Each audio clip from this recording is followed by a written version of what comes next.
Hello, and welcome to The Public Square, a show that explores public affairs and religious liberty issues that affect our nation and beyond.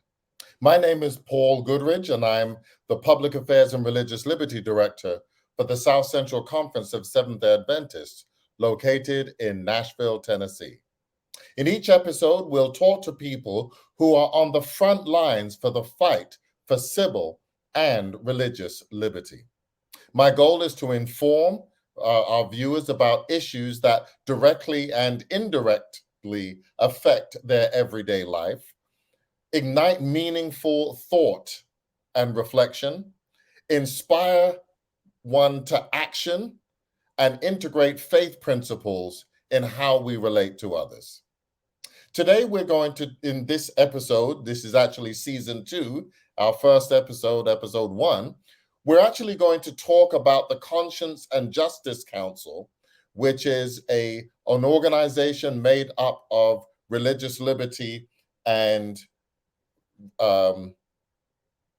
public affairs individuals from around the North American division, as well as beyond the North American division. And we're going to talk about one of the major initiatives of this council, which is the lost my train of thought, which is the convention, the annual convention. So I'm happy that you've joined us. Thank you for joining us, and let's meet in the square.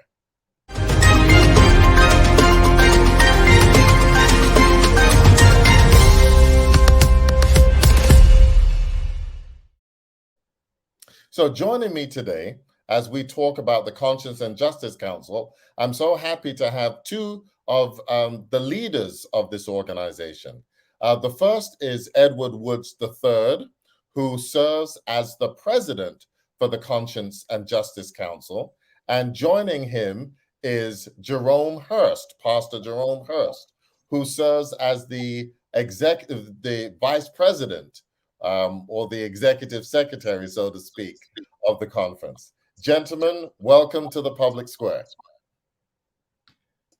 Good evening. It's definitely a pleasure and a privilege to be here with you on this evening. Great. It's great to have you both. Great to have you both. So, Ed Woods, and we affectionately call you Woody, and so we want you to feel at home here. So, Woody, tell us about the Conscience and Justice Council.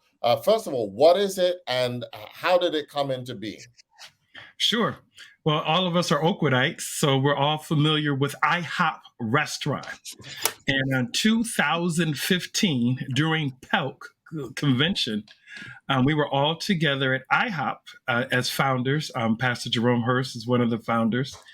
And we got together and talked about how we could work together to help and support one another for public affairs and religious liberty. Mm-hmm. As you know, in our conferences, there is no such thing as a full-time public affairs and religious liberty director. Correct. At all.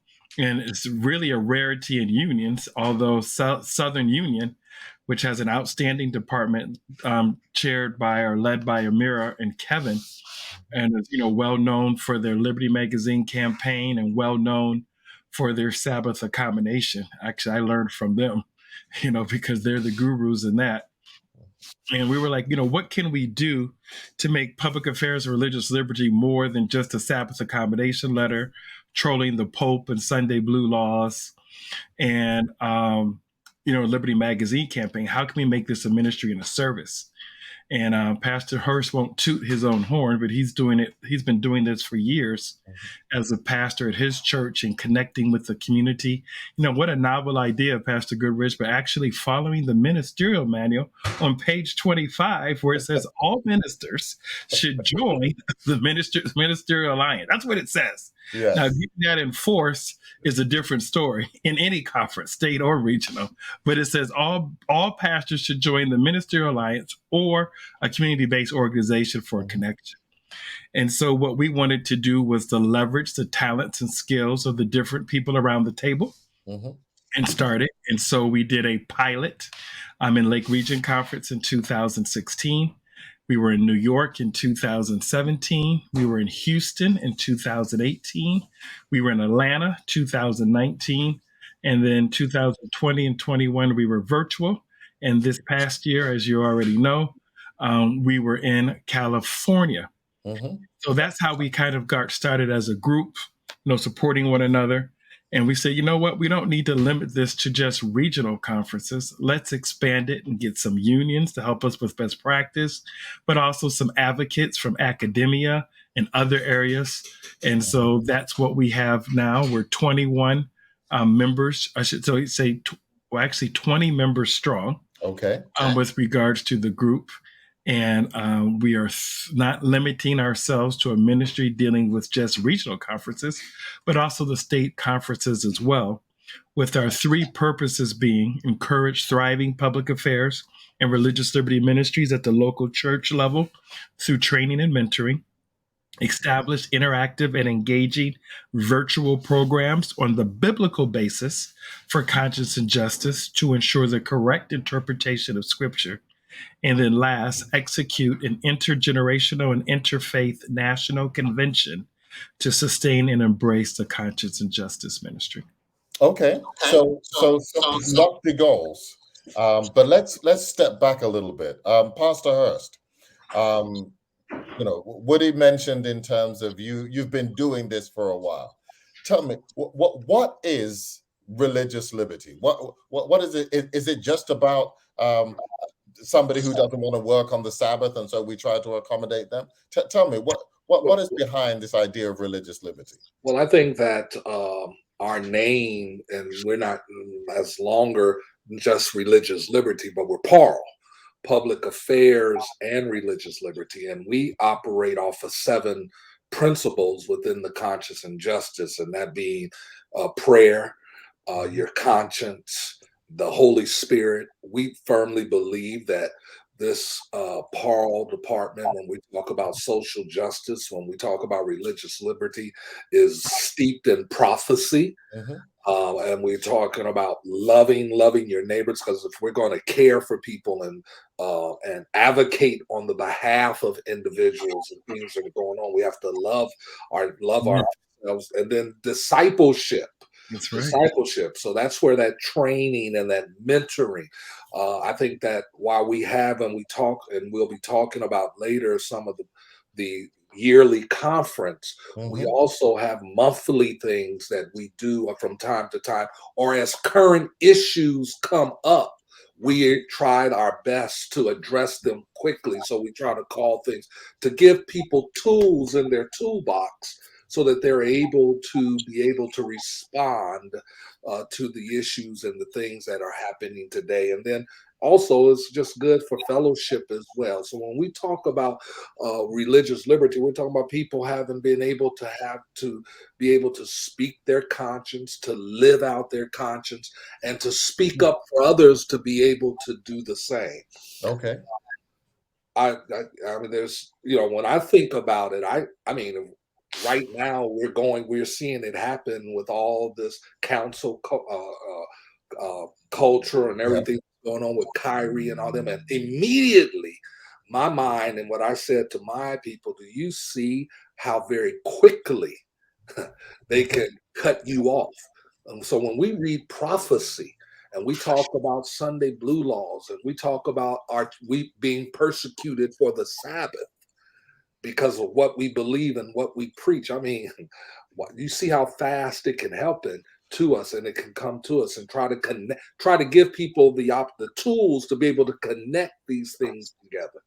Okay. So traditionally, I think when most people think about religious liberty, and now we're talking about public affairs and religious liberty, and I probably want to pause that out a little bit in a couple of minutes. But when people think about this idea of religious liberty, public affairs, it's either Sabbath accommodation or it's end time, events. But you were talking about seeking to meet the needs in communities. How is that relevant when it comes to public affairs and religious liberty? And either of you can answer this. Well, I think that is very relevant to seek the needs because we are a church that believes in evangelism. And so Hmm. I see it as evangelism, following the model of Jesus, meeting the people in the streets, being able to know their needs and make friends with them so that we can give them those end time prophecies and share. It's Jesus love in action versus just preaching it. Hmm. So that's how I see it. It's when we're going to the streets. It's evangelism, and so sometimes we see evangelism as preaching a crusade, but this is all evangelism when we're there for people and doing things for them in the community. So Woody, what kinds of issues are typically germane to um, public affairs and religious liberty? Uh, what? Well, I think it really depends on the community. Okay. Sometimes it could be violence. We hear about the surge of violence across the country, whether it's in Chicago, Memphis, Tennessee, with regards to the carjackings and Hmm. things, there this past weekend and just, heard about it. It could be human trafficking. Hmm. It could be, when we're looking at public affairs, we want to distinguish it from community services as we're identifying what's a troubled need in the community, Okay. not in terms of, clothing, sheltering, but like what's a need. It could be violence, the George Floyd incident in terms of how can we strengthen our police community relations. Those Okay. are all aspects of public affairs. And, Pastor Hurst said it well, it's really Christ's method of evangelism is found in ministry of healing. And we look at evangelism as a big event, but we don't look at evangelism as a daily interaction. In other words, it should be an instinctive nature of who we are as Christians. Every opportunity, every stranger, every friend, every foe, Hmm. it is an opportunity for evangelism in terms of what Christ did. And if we look at what Christ did, most of his ministry was beyond the synagogue. And Yes. it's something that we as a Black church, 80 years ago, that was our foundation. Hmm. We engaged the community, we engaged the members, and we have nowhere near the technology that we have today. But Yes. yet they were more connected with what was going on. And unfortunately, our church, the Seventh day Adventist Church, had the habit of following the world, when it came to slavery. The only voice we had was Ellen White, and thank God for her and our founders. But after that, it was quiet, when it came to Reconstruction. Our Hmm. church was quiet when it came to the civil rights movement. Our church was quiet when it came to the women's suffrage movement. Our church was quiet when it came to Black Lives Matter too. Our church was quiet. We tend to take our cues from the world. And we really need to look at ourselves introspectively and saying, wait a minute, not only do we need public affairs of religious liberty outside of the church, but we also need it inside of the church. And I just believe if we got back to the principles of our founders and leaders that we identify in Change Agents by Douglas Morgan, Protest and Progress by Dr. Calvin B. Rock, and Seventh day Adventists in the Civil Rights Movement by Dr. Samuel London, you saw how the church worked together, laity and pastors working together to address the needs in their respective community. And the church grew because people felt they were more concerned about them than the statistics in terms of getting people baptized in the pool. So I think is something that's really important that we need to get back to 80 years ago Hmm. and take advantage of the technology and getting people engaged, because there's no reason why we shouldn't be doing exponentially better today than what took place 80 years ago. And they made significant gains and significant sacrifices. And on those shoulders, we stand as the Conscience and Justice Council. So So Paul, let's drill. Yeah, please go I ahead. just want to put something together because it was brought. So while the community service will feed you because you're hungry, Hmm. Paul will be advocating for policy change as to Okay. what makes you have a shortage of food or those things, or a living wage increase, so you won't have to come to the pantry to get your food. Absolutely. Yeah. That's kind of where I wanted to try to drill down a little bit more because part of our responsibility as a church is not just, as you said, is not just to provide, for physical needs, but also to be the voice of the voiceless, to speak to truth to power, to speak to those individuals, our legislators, those in public office, to be able to let them know of the impact that their bill or their potential, piece of legislation will have on the real everyday lives of individuals. And so I think that's an important role that we play, and one that a number of individuals who try to have this idea of separation in church and state and how they interpret that, and other individuals who seek to just stick to preaching the gospel. I can't just preach to you if I see that your voting rights are being taken away, if I see that you are being limited or priced out of housing, if I see that your water is habitually undrinkable. I have to be able to engage in that aspect so that you will be in a position to listen to me when I say, hey, the reason why I do this is because I serve a God who loves everybody and a God who wants the best for everybody. Right. And I think you make.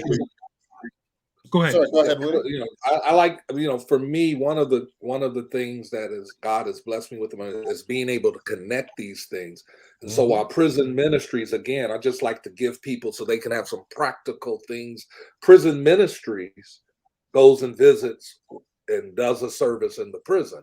Pearl advocates for criminal justice reform, bail reform, and those things of those natures. As you can see how they do work together, but they do have certain aspects that they look at, and that those are some, and that is when we talk about, well, what is Pearl, what is religious liberty? But if I have done those things, then those people who see you on the front line speaking on their behalf and doing that, they're more apt to listen to you when you do preach the gospel. Absolutely. So, and he's saying it, real well. Pearl's proactive, community services, prison ministries is reactive. Just to sum it up. And I think what Pastor Hurst is saying is dead on. And it's an underutilized ministry of our church. But as he has shown through his ministry, it's a way to interest. Everybody's trying to do interest. Yes. And I think of, everybody does like this felt need. They'll do a health fair or something, get a bunch of names, but they don't follow up with them after it's over or whatever. It's more of like a scheme to me, whereas you're trying to be intentional and have a presence. You're using your church to host block club meetings, host PTA meetings, host NAACP meetings. You're making your church a focal point in the community where they know that people can get truth, but yet they make the decisions for themselves. And I think the beauty of it. Please continue.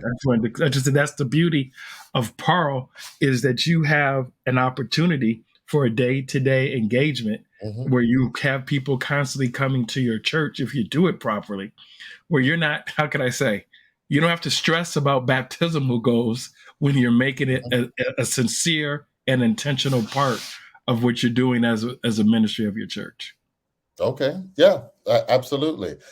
There's also another aspect. I know, and then we're going to talk about the convention, the annual convention. But there's another aspect of this in which the church historically has, and you kind of mentioned it, Woody, the church has been guilty of being silent. And when there are issues in other communities of injustice, of oppression, of hatred, etc., we've been silent. But yet we know now, looking from a prophetic standpoint, we know there's going to come a point where things are going to turn on us. Right. And we're going to want people to be able to come to our defense and say something on our behalf. But that's going to be a challenge if we have been silent when it has been dealing with other individuals. And so that's another reason why what we do in terms of public affairs and religious liberty and legislating for all people, whether I agree with it or not, whether whether I agree with your lifestyle or not, whether I agree with your choices or not. But you have the right to be able to think and serve and function in society just as I do.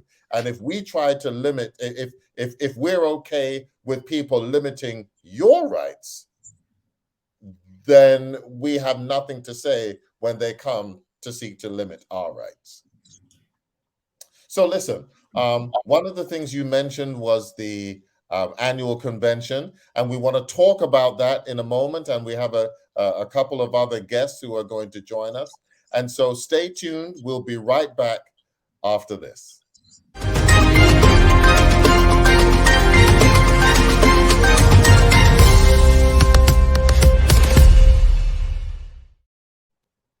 So we talked about the convention and the annual convention. And as Woody said, this year it was in Glendale, California. And I was able to have a number of individuals come and join us for that. This year, the theme was prophetic justice, and it was held back in September. And we had a number of workshops and seminars and plenary sessions. We had a number of interactive things, and we'll talk about that in a minute, and some field trips. But there are a couple of individuals who I want to join the program at this time. One is Pastor Reginald Robinson, who also serves as part of the of our conference in the role of men's ministries director. And then we also have a student at Oakwood University, Malika Jarvis, who is joining us, and she also serves as the NAACP president. So I think she'll join us momentarily. But gentlemen, let's talk a little bit about the annual convention. You said that it started in Lake Region, I think about 2015 or 16, and then has moved around the country. What is the purpose of this convention? Well, the purpose is to, threefold. We want to make sure that we have training, and a training for PARL leaders in terms of the issues, and networking, with other PARL leaders across the country for ideas. With regards to that, we really want to make sure that they're on the cutting edge of the issues, that there's training and networking opportunities, but it's also, a celebration, in terms of us being able to share success stories in terms of what has gone well, how we can improve. But, one of the things that we pride ourselves, Paul and Jerome, as you guys are obviously members of the Conscience and Justice Council, is our content. We believe that our content is second to none as it relates to our convention. And that's really been, we've been blessed by the Lord to have excellent content and build on that. And as you know, we do plenary sessions, we do breakout sessions, and we always have a tour where we address what's taking place in a particular community. And in Los Angeles, we dealt with housing in terms of addressing homelessness. And so I think that's really kind of the purpose behind it, the benefit behind it. And it's good to hear from, first-time attendees, with regards to, what they think about it. And then, but it's also good to hear from veterans as well that have participated in it. But I think our God-given gift, Pastor Paul, is really the content that really separates it apart. Okay, so speaking of content, Pastor Robinson, let me look to you. So this was your first time at the convention. What were your impressions? How did you feel about it, and what were some of the things you were exposed to? I honestly thought it was awesome. That first night, it kind of set the pace for me. When Mr. Johnson got up and he pretty much.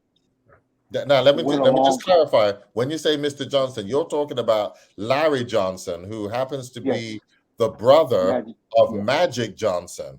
And so Yes. he Yes. was, Yes. kind of sharing a little bit of his testimony, but he Yeah. was And that's what I also, yeah, go ahead. What was he? Yeah, no, that's what I appreciated first.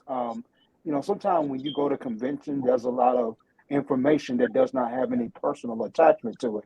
It's just regurgitation of information. Mhm. But he walked you through his story and how he got from where he was to where he is now.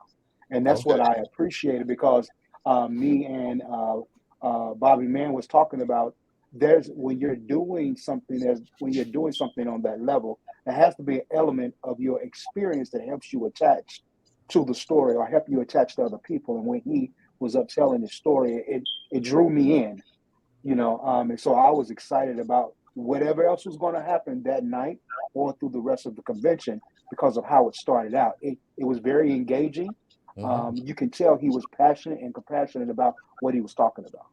So I know that particularly resonated with you because with you having a concentration or a passion for men's ministry, and with Larry Johnson kind of talking about men, boys, individuals who either have been incarcerated or seem to have Mhm. been had an issue with drugs and kind of coming out of that. You can see the importance of that and how we can bring it back to South Central Conference to be able to zero in and minister to this type of population and to kind of link it with what Pastor Hurst was saying. On the one hand, you might be dealing with the immediate needs of these individuals, whether it's counseling, whether it's education, whether it's jobs, etc. But where public affairs and religious liberty comes in, it talks about the legislations that would Mhm. um, Yeah. cause the pipeline to the prison or Yeah. unjust sentencing practices when it comes to certain types of drugs, etc. Mhm. Okay, okay. Yeah. Let me turn to you, Malika.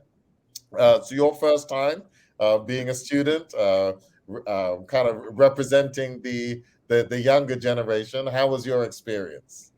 I truly enjoyed my experience. It was different being in California, but as Pastor Robinson was saying, the first night really made an impact. Just talking about his personal story, talking about how in depth and his passion for this kind of showed and kind of set up for the rest of the convention. Just seeing people's passion for what they were talking about and learning from people's personal experiences. They weren't speaking from a book, they weren't speaking from a Mhm. PowerPoint or a YouTube video. They were speaking from what they saw day to day, and Mhm. then giving us that knowledge so we can go back and bring it to our conferences or our universities. It was very powerful. It was really, really Okay. powerful. So Woody, I know there was great intentionality in terms of putting this convention together as far as the subject matter and the workshops and the presentations, etc. Because I know that we tried to do something for pastors. We tried to do something in the area of conscience. We tried to do something in the area of justice, etc.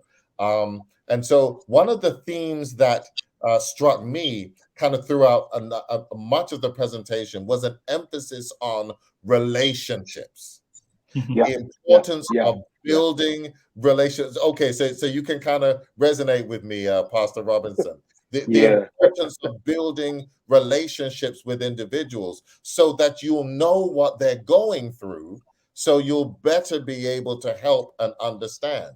I know there was a presentation that was given in terms of the Asian community and the Yeah. Pacific Island community. And when I was listening to them and just some of the challenges that they were facing that I just never thought about being, a black man in America, especially Mhm. I'm a British black man in America. And there are certain things even I take for granted in terms of the impact of COVID, etc. But as they were sharing their experience, it caused me to have a greater sensitivity and a greater understanding of what somebody else is going through and how we can help them. Yeah, Well, they're talking about really suffering in silence. mhm. Yeah. You know, and if you remember during the COVID-19, the disparaging remarks of the president at that time and how they have really suffered in silence. And it really came to a head, you know, based on the disparaging remarks during the COVID-19 and where it originated. And then assuming all Asians are Chinese Mhm. and not realizing Yeah. that Asians do come from more countries than just Absolutely. China. Absolutely.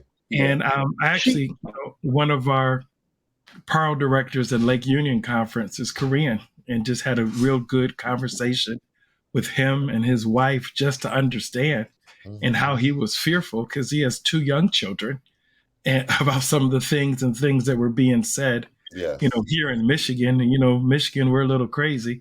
You know, we have people trying to kidnap our own governor. So Have mercy. we have that. But Mercy. I thought the lady did a tremendous job of being intentional and deliberate. And if you also remember, she got an Adventist from Some from But she's Somalia Samoan, wasn't she? yeah, I think it was someone. Yeah, Yeah. she was Samoan. Yeah. to be intentional, you know, with our audience, you know, in terms of doing that. But Pastor Hurst has something to say. yes, So I think what it points out besides that is if we're going to really stand for people, if we're really going to all of that, when you talk about relationships, everybody has a story. Yes. And we need to take time to hear their stories Yes. so that we can better understand who they are and what it is they need. Mhm. Because sometimes we just assume because this is what we want to do. Always use the example, you know, we want to do a stop smoking seminar, but nobody's interested in stop smoking or nobody smokes, but we're Yeah. just going to go a stop because we've never taken the time to hear what is needed and know what the story is. Everybody has a story. And then with the and that is the people we serve as Mhm. well as the people we can partner with to Yes. serve the people who are in need. And so that's very important that those relationships. If that's what one of my the foundation of my presentation is building relationships, building those bridges, and so that we can connect because we don't have to do it all by ourselves.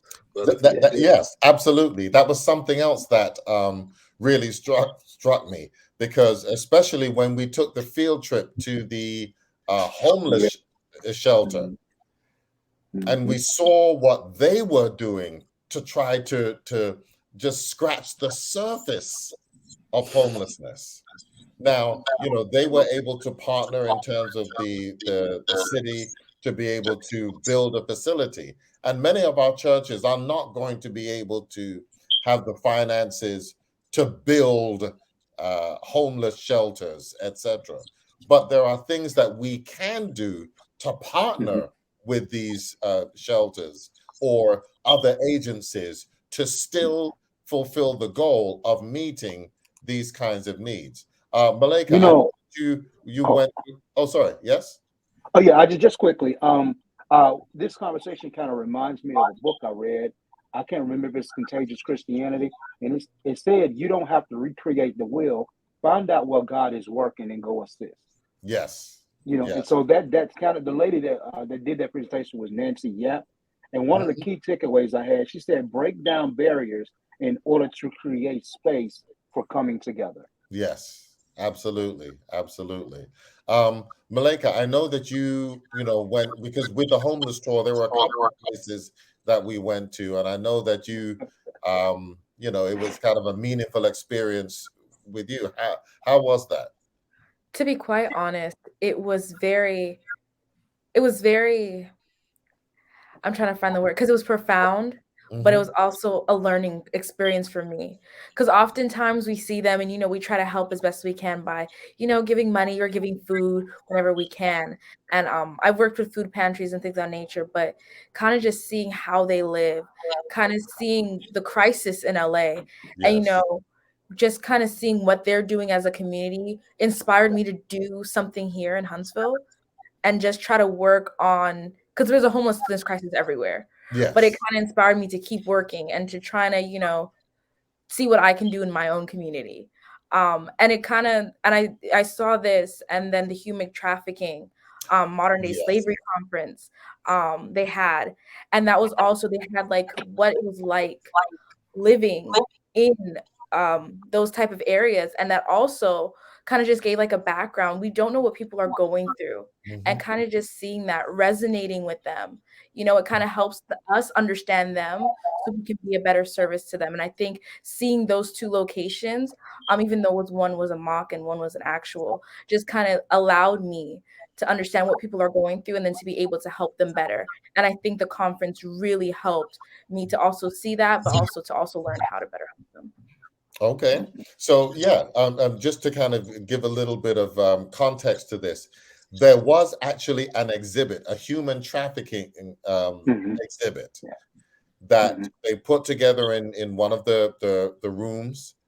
You go in, there were a number of different artifacts from all around the world, not just from here in the United States, where human trafficking is a major issue, but other parts of the world. You see, you kind of saw an idea of the living conditions of these individuals in terms of just, uh, uh, I mean, just I can't even really say a tent. It was just some space and a mat that they would have to, you know, sleep in, etc. You saw some images on the visual images Mhm. and artifacts. So it was a very moving experience, realizing, especially those of us who have children, those of us who have daughters, recognizing that, listen, you know, at 8 years old, you know, some of these you know, girls are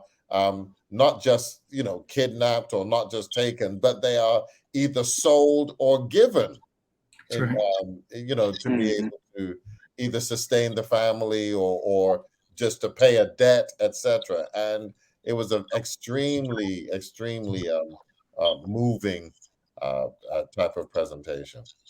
And what I liked about that was it also tied to our human trafficking visit in Atlanta in 2019. If you remember that, and what we learned from Pastor Dewey Smith's church Yes. out there in Decatur, and the realities of human trafficking and how that husband and wife team actually got girls out. Yes. I thought that was just really good. Pastor Andrea King was very instrumental. Dr. Andrea in getting that together, the communications director for the Southeastern Conference, and also did a fantastic job with her workshop on Yes. human trafficking. It's a serious issue, as you can imagine, and it's a serious issue everywhere. But California, I believe, is, if not the first, it's in the top 3 as it relates to human trafficking areas in the country. And so it was just good to have that interactive exhibit, you know, present with us, and, you know, looking at human trafficking, not just from the sex trafficking, but also from the labor side as well. So one of the things that I really appreciate about the conference is the blend that it has with the practical and the theoretical. There was a presentation that was dealing with racism and the environment. And while it might have been a little bit more of a scholarly type of presentation, it ignited this idea of thought that there is something, when you think of the environment, and you think about how there's a lot of misconceptions about how we treat the environment, but there is a link between racism and mistreatment of the environment. And so you have that type of theoretical side, but then you also have the practical side. You know, we talked about there was somebody who did a presentation in terms of how to build a community. What's the word I'm thinking of? Like a community network type of situation. You again, you know, we talked about how to deal with individuals who are either incarcerated or are dealing with drugs etc. But then you also had the hands-on side of this, where the field trips, the visits, Mhm. whether it's to the when we went to, I think it was Montgomery, the memorial. Right. Yeah, so that you can see what's going on in some of these places. You can see what's going on in terms of homelessness or in terms of human trafficking, Mhm. etc. And so, as we kind of wrap this up, tell us about next year, because I know we're already planning for next year. Tell us about where it's going to be and some of the things that we're hoping to do for this conference next year. Well, next year we're going to be in Baltimore, Maryland. We're finalizing the sites. We've already looked at one. We have 2 additional sites that we have. We like, as you notice, we're very intentional about having intimate sites where we can, see a lot of familiar faces because we're the ones in the building, and it just creates a nice, safe environment with regards to that. So we're looking going to Baltimore. Dr. C. Wesley Knight will be our Sabbath morning speaker. We already arranged for that. One of the things that we will be talking about is the assault on voting rights Mhm. and talking about the 3-legged stool of voting, which is redistricting, voter registration, and the election. Yes. And Yeah. so we have some people who are with the Baker Hostetler group that's going to work with us. We have a professor from Georgetown. It'll be like a plenary session, Mhm. but you will see before the 2024 election what is being done as relates to voting rights and its impact on democracy. So that's just some of the few things that we have, but Mhm. obviously, as part of the planning team, you'll know that we have some more things to go. But Sure. those are just kind of the 2 things. We talked at our last meeting that you involved with, along with Pastor Hurst, about extending our workshop times, Mhm. so that we can have more meat and, I should say more time to talk. Yes. We have a lot of content, but there's not a lot of time to digest the content. Digest it and really, So yeah, wrestle through with it. Pastor R.E. Robinson and Malika, we heard you. We believe in listening to people who actually come and share, and we do that, so we can make the conference better. So we're looking at doing that part. So that will make an adjustment in the schedule. We're identifying different spots to go to, possibly in Baltimore area. Dr. Jack Doggett, who's an attorney in his own right, and the Public Affairs or Religious Liberty Director for Allegheny East is kind of the lead, the point person. He's also looking for a place for us to visit. We will have a pre-conference where you'll come in early if you so desire to go to the African American Museum to be a part of that. We Mhm. just want you to know that that can be something extra to do while you're there. Sure. And then we're trying to figure out what's the best way to close on Sunday to keep people there. And so we're tossing some ideas and also make it a community benefit. And what we mean by a community benefit, if somebody can only come for one day and wants to know more about the conscience and justice, what's the best way to do that? Because we do know there's an opportunity to get local people to come on for a day. Mhm. Sunday might be that day. So we want to be a little bit more intentional and deliberate about that Mhm. because we do know sometimes people leave Sunday morning. So what is that sweet spot to get something?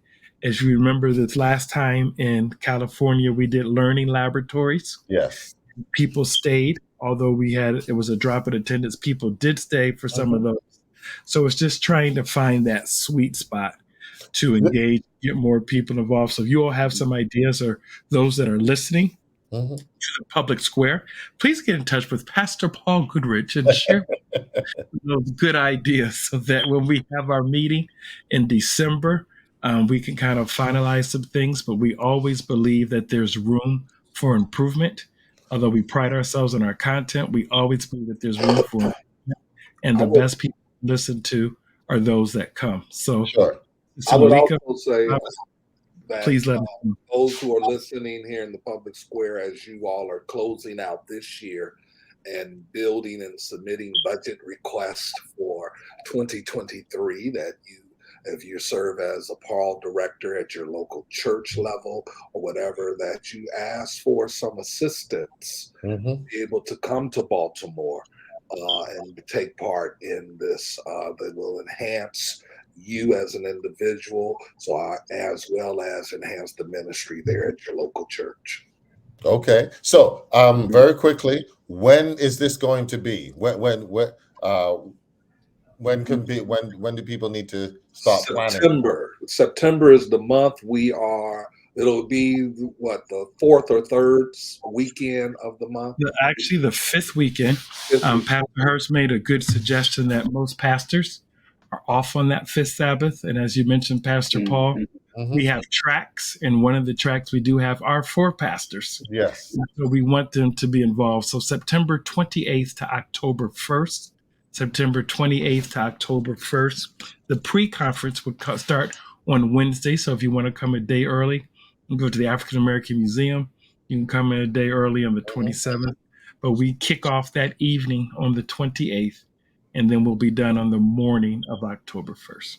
Okay. And Can I have sorry, go ahead. just one last thing? I think it was excellent how you are intertwined or wove in other faiths because of what they are doing. And Mhm. so I believe we can learn while we're learning from our own people, we can still learn from others that are doing excellent work in those areas. And I just appreciated the fact that it wasn't just us, but it was us and some other individuals.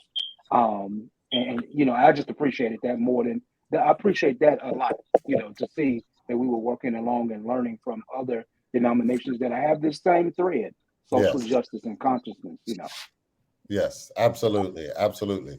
So we'll share more information as it's coming up, but we just wanted to put it out there. We really are excited about what the Conscience and Justice Council is doing, what it continues to do, how it continues to serve and advocate, and we want you to be a part of this. We want you to benefit from the information that we share. And I want to thank our panelists, Woody. Or I should say, let me be more formal now.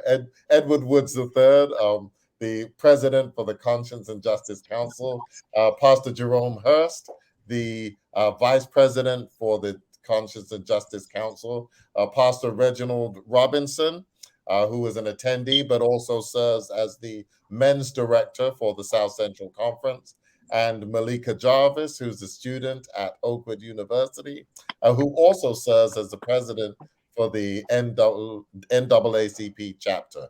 Thank you so much for joining us. And please stay with us because we have a little bit more when we're just going to take a quick break, and we'll be right back.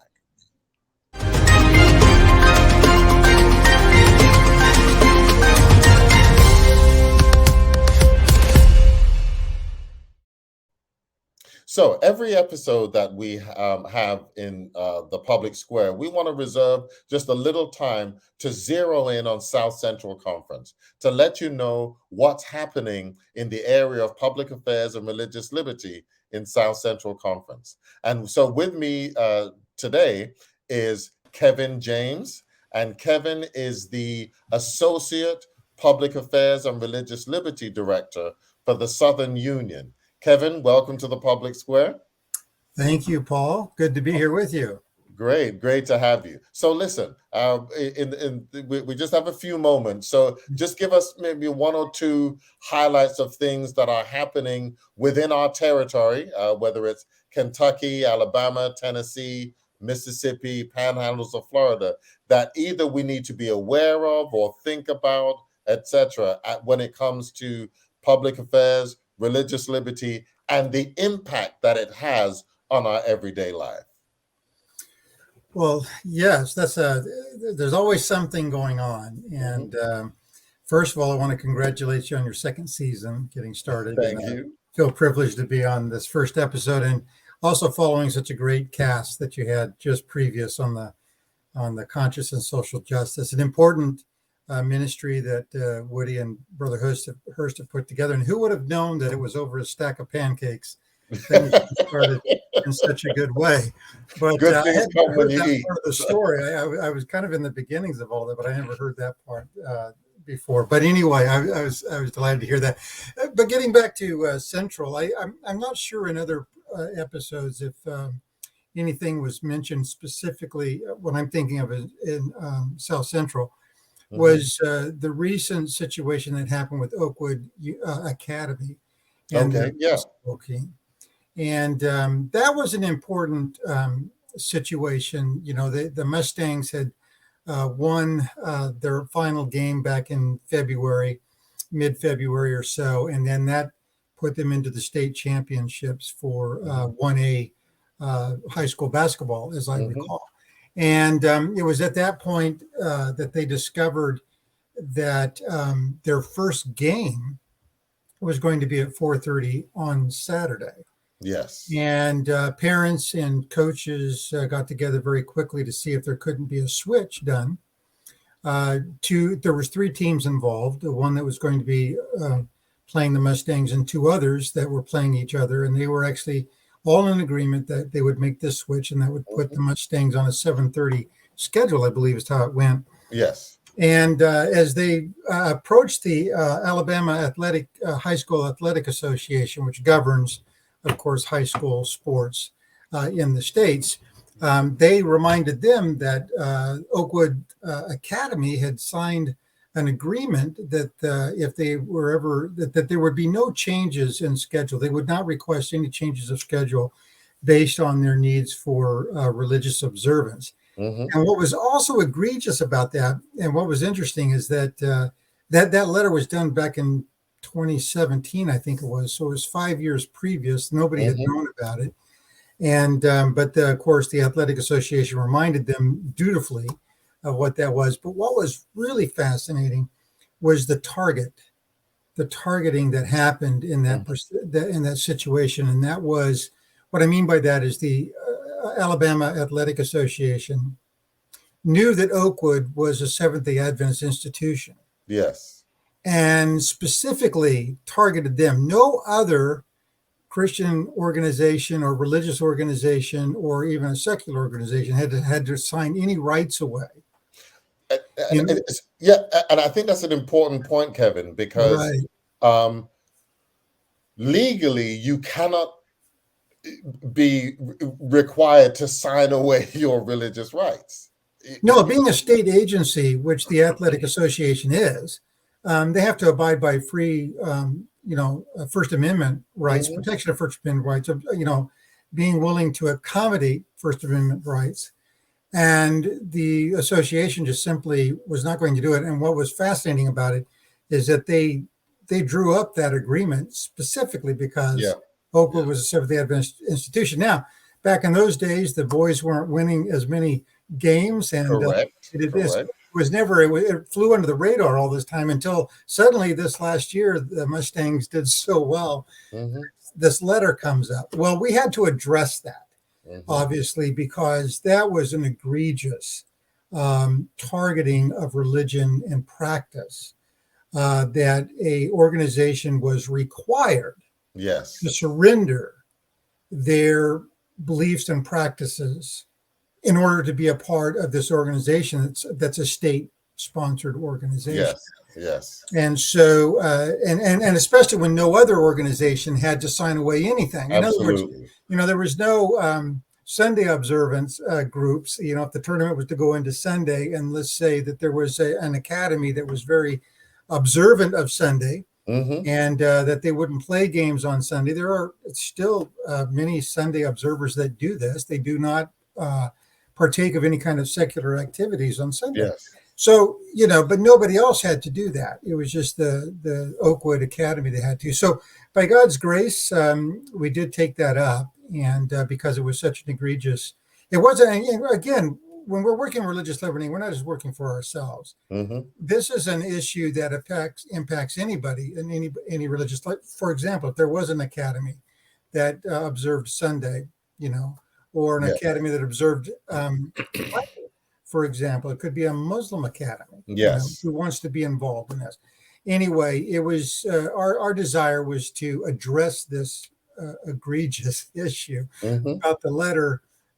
So not only were we addressing Mustangs, but we were addressing all others of faith too that could have been potentially impacted by that kind of viewpoint from the athletic association. Yeah. So, and they did end up creating a rule that no organization would have to surrender any kind of religious practice, that there would be accommodations found. It's moving ahead of time, just shifting schedules slightly, however that would Yeah. work out. So we were able to, by God's grace, get that agreement Okay. before it Mhm. anywhere. So that was settled, I believe, in my notes here. I think it was September 22nd of this year. So it hasn't been too long. Yes. Now, of course, it didn't affect. We couldn't affect the tournament this year. It was too late for that. Yes. But moving For forward. anything for future moving on. Yeah. So we're really excited about that. So that also kind of brings up another important point in terms of, so there was some things happen, egregious things happening, and we needed to address it. Mhm. But in and of, Oakwood Adventist Academy, in and of themselves, they're a school, they're an academy, they're not a law firm, etc. But yet we were able to connect with our lawyers, Seventh-day Adventist lawyers, Mhm. to be able to represent us. And I know that part of the every year we raise an offering, a religious liberty offering, and part of that goes towards The litigation. litigation and being able to have attorneys, brilliant attorneys, represent our cases. Because I remember there was a case of an individual who I think this was in Florida. He was working for Walgreens, I think it Oh was. yeah, that was my case. Yeah. Okay, The Patterson case. Yes. Yes. Yes. No, we did, and I had another case also after that. Interestingly enough, both of them we attempted to address by petitioning the Supreme Court, the U.S. Supreme Court, Yes. to hear the cases because there's a part in labor law that labor law protections that we're trying to get changed. Mhm. That was an egregious decision made back in 1978. A lot of organizations now feel that has got to be turned. It was in what they call the Hardison case. And the idea behind it, I guess I should say real quickly in labor law, is that a company has a duty to accommodate Mhm. a reasonable accommodation to a person of faith in the workplace, as long as it doesn't pose an undue hardship to the company. Yes. Now, prior to Hardison, the understanding was that it would impact the company in some kind of severe way, or impact employees in a severe Mhm. way. Where a company wasn't able to meet the goals for which it exists. Yes. So there's a balancing act in that. But what happened in Hardison was that the courts ruled that a company is only required to do a de minimis, a very low standard Mhm. of what can I say, hardship, Yes. especially in the area of finance hardship, and it's so low that it's not very high. We want to build that up Yes. that there is some kind of a significant impact on the company, so we tried to take those two. We had two cases that I had. One was the Patterson case from Walgreens. We've been working together, Daryl and myself, since 2008. We knew each other. Yes. We had one instance, and then we had another instance that I believe started in 2011, Mhm. which ended up becoming the incident that went to the Supreme Court. And although we lost that, we didn't get the petition in. We came very, very close. Yeah, But absolutely. it didn't quite cross that threshold the Supreme Court wanted to look at. Our next case was my case also that looked even better. But again, the Supreme Court, for whatever reason, didn't adopt that one either. So Sure. that's where we're at. But the fact that he was even able to get that far to be considered by Yes. the Supreme Court. This is not something that happens just overnight, but it No. takes, That was, like I said, 2011. I mean, we're going all the way exactly. back. And when you're talking about the litigation committee, we're working with attorneys within the state. And many times those attorneys are, and you talk about in social, conscious and social justice, there talked about being a part of the community and Yes. contacting people in influence and having relationships with them.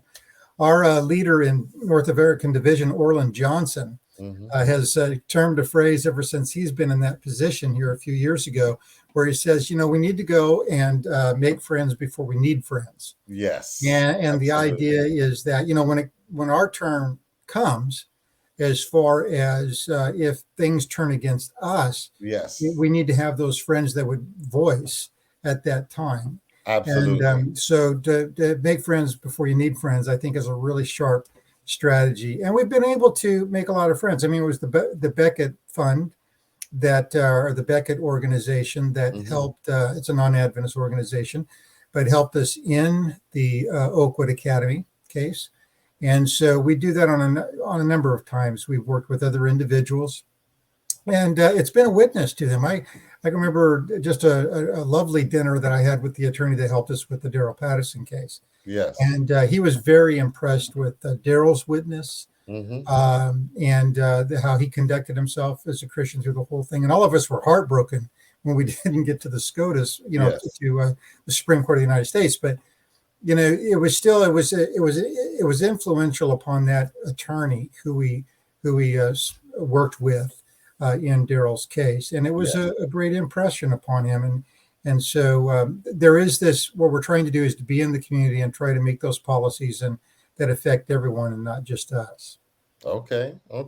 Well, thank you, Kevin, for you reminding us of that, and also letting us know the impact that the religious liberty offering has, because you never know if we may be falsely accused of something, or if we may be experiencing discrimination, and we need somebody to fight for us, to defend us, to work our legal case.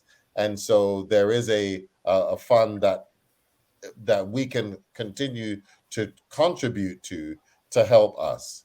So thank you for reminding us of that. Thank you for letting us know just some things that are happening here in South Central Conference. And when we meet again in terms of our next episode, I'd like to invite you to come back and share other things. We want to keep our constituents abreast of things that are happening all around them that impact their everyday life, so that we can be aware. Hopefully it can inspire us to action, so that we can advocate not only for ourselves but for others. And so thank you for joining us.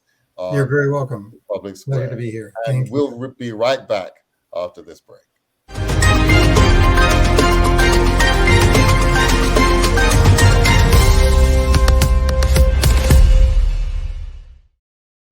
So we've come to the end of this episode of our first episode of season 2, and we want to thank you for joining us. Hopefully you've heard something that has informed you about issues that maybe you were not fully aware or abreast. Hopefully it has ignited thought and reflection for you. Maybe it's inspired you, as it inspired Malika, to come back to her situation and to do something about the issues surrounding her. And hopefully it's also is enabling you to integrate your faith principles in how you relate to other people. We're glad that you've joined us.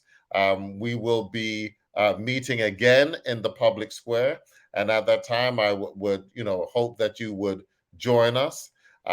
If you need to get in touch with me, you can get in touch with me either through the conference office, or I can leave you my email. My email is pgoodridge@scc-sda.org. That's pgoodridge at scc-sda.org. So thank you for joining us, and we look forward to seeing you next time in the Public Square.